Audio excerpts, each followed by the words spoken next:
ज़बूर 8। खुदा की तमजीद और इंसान का वकार। ए खुदावंद हमारे रब, तेरा नाम तमाम ज़मीन पर कैसा बुजुर्ग है। तूने अपना जलाल आसमान पर कायम किया है। तूने अपने मुखालिफों के सबब से बच्चों और शीरखारों के मुंह से कुदरत को कायम किया, ताकि तू दुश्मन और इंतकाम लेने वाले को खामोश कर दे।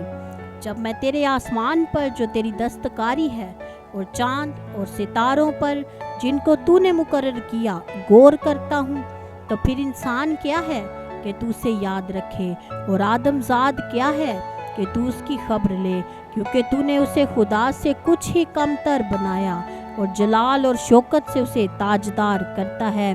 तूने उसे अपनी दस्तकारी पर तसल्लुत बख्शा है। तूने सब कुछ उसके कदमों के नीचे कर दिया।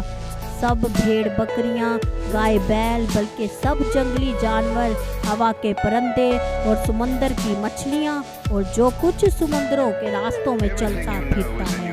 ए खुदावंद हमारे रब, तेरा नाम तमाम ज़मीन पर कैसा बुजुर्ग है। आमीन।